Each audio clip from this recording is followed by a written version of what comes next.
Guys, best of 7 semifinal series ang nakatakdang bunuin ng Ginebra kontra sa Meralco na magsisimula sa Biyernes, May 17. Kahit marami nagsasabing yamado ang Gin Kings ay hindi sila pwedeng mag-relax. Mainit ang ratsyada ng Bolts, 3 diretsong panalo sa pagtatapos ng elimination kasama ang pagpapatumba sa dating walang talong SMB. Speaking of SMB, aminin man o hindi, pressure pack para sa Beermen ang do-or-die game nila laban sa Tira Firma sa Miyerkules. Maraming basketball fans ang nagwi-wish na sana raw ay manalo ang Jeep para maiba naman daw. Change is coming na talaga sa PBA. Pag-uusapan po natin yan, pero bago ang lahat ay maglalambing po ako sa inyo na isubscribe ninyo itong ating channel at kung di masyadong makakaabala ay i-like at paki-share na rin ninyo. Malaking bagay po yan sa aming mga vlogger. Maraming salamat. Mga ka-Republic, kahit unang team na nakasalta sa semifinals ay hindi nagkakampante ang Barangay Ginebra. Todo ensayo ang Gin Kings bilang paghahanda sa best of 7 semifinal series laban sa Meralco. Pangalawa ang Bolts sa team na sumalta sa Final Four, ngunit gaya nga ng nasabi na natin kahapon sa ating previous video, bakante pa ang 2 slots. Pag-aagawan pa ng Rain or Shine at Talk and Text ang isang slot at ang isa pa'y pag-aagawan din ng SMB at Tira Firma Jeep. Hindi pwedeng magkampante ang Ginebra laban sa Meralco sa kanilang best of 7 semifinal series na magsisimula sa Biyernes. Tinalo man ang Gin Kings ang Bolts sa elimination ay hindi iyon pwedeng maging basihan na madali nilang malalakdawan ang mga ito dito sa semis. Alalahanin na galing ang Bolts sa 3 magkakadikit na panalo sa kanilang huling 3 laro sa elimination na nasundan pa ng pag-sweep nila sa NLEX sa kanilang best of 3 quarterfinals.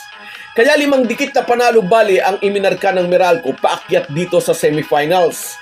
Uhaw ang Meralco na makaganti sa Gin Kings sa maraming kabigo ang ibinigay sa kanila ng mga mag-aalak. Ganun pa man ay maraming nagsasabing nakalalamang ang Ginebra dahil sa magandang nilalaro ni na Christian Standhardinger at Japet Aguilar na nadagdagan pa ng isang big man na may tira sa labas, si Ralph Ko. Nakakagulat ang tiwalang ibinibigay sa kanya ni Coach Tim Cone, isang rookie isinasama sa starting unit. May mga pagkakataong nakaangkla ang opensa ni CTC sa 3 combo guard na kinabibilangan ni na Scottie Thompson, Stanley Pringle at Maverick Ahanmisi. Ngunit ngayon madalis nating makita na gumagamit si Tim Cone ng 3 bigs, Japet, Standhardinger at Ko. Malaking sakit ng ulo ang ibibigay nito kay Luigi Trillo, lalo na't unti-unti nang nagiging katulad ni Jody Vance itong si Ralph Ko. May magandang court vision at mahusay pumasa. At higit sa lahat, may tira sa labas. Sa kabilang banday mayroon namang Cliff Hodge at Raymond Almasa ng Bolts. Tapos ay nariyan pa si Chris Newsome na miyembro rin ng Gilas under Coach Tim Cone. Kaya magiging mahigpit ang sagupaang Ginebra Meralco. Magiging kaabang-abang ito para sa mga loyal fans ng 2 kupunan. Samantala, matapos gulatin ng Tira Firma sa kanilang unang paghaharap, matindi ngayon ang pressure sa San Miguel Beermen. Natunaw na ang twice to beat bonus ng SMB matapos silang pataubin ng 8-seeded Jeep. Lahat ng kahihiyan ang aabuti ng Beermen kapag natalo ulit sila bukas. Una, sila ang pinaniniwala ang pinakamalakas na team matapos tumuhog ng magkakasunod na 10 panalo sa elimination. Paulit-ulit na sinabi ni George Gallant wala silang balak o iniisip na sweep.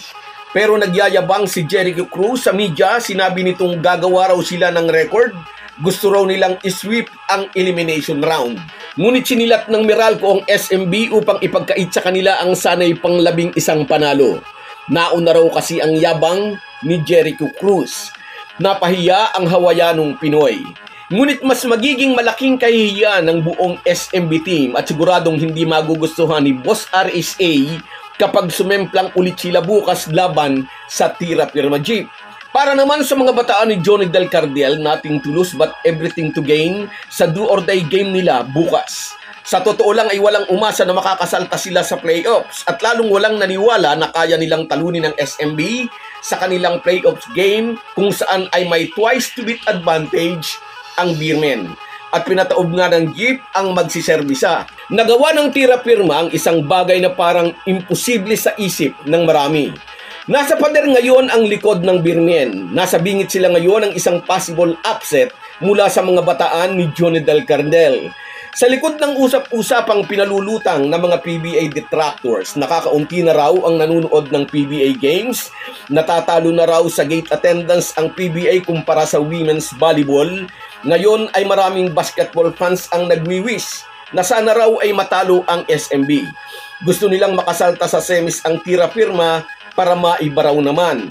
Ibig sabihin lang nito, nagkakaroon na rin ng fanbase ang kupunan ng GIP at lalo pang dadamihan kung magagawa nilang patalsikin ang team na may pinakamaraming kampyonato sa PBA.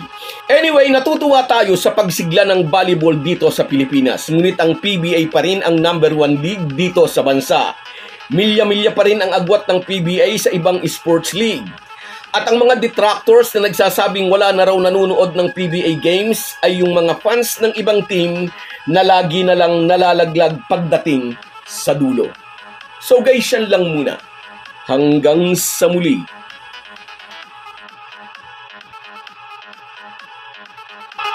Kung wala po kayong mga viewers namin ay walang magtatagumpay na vlogger. Kaya salamat po sa inyong panunood. Shout out sa iyo, Jane Manangkil, para kang ang tatay ko pagtalo noon ng Toyota, ayaw makipag-usap. Shout out din sa iyo, Lem TV. Salamat sa panunood. Kaintalares, salamat. Mabuhay ka. Maria Luisa Colonia, doble sipag lang, kaya natin yan. Esmeralda Saturno, sana nga sumang-ayon sa atin ang kapalaran. Nagtuloy-tuloy ang swerte ng Ginebra. Crash Royal, gusto rin ito. Romeo Conchada and Benjamin Hapayan, shout out. Nestor Villaflores dyan sa Victoria, Laguna. Shout out sa iyo, Idol. Almera Sumulat, Gin Kings, pray lang tayo. Romeo Conchada, Kabayan, salamat, nariyan ka na naman. Sa iyo rin, Virgilio Martinez and Dakilang Grab Driver. At sa iyo, Benigno Torres, shout out sa iyo. Salamat sa panonood mo, Idol. Salamat sa inyong lahat. Kahit gaano po tayo kabisi, ay huwag po nating kalimutan ang ating buhay espiritual. Lagi po tayong magpasalamat sa bawat araw na dagdag sa ating buhay.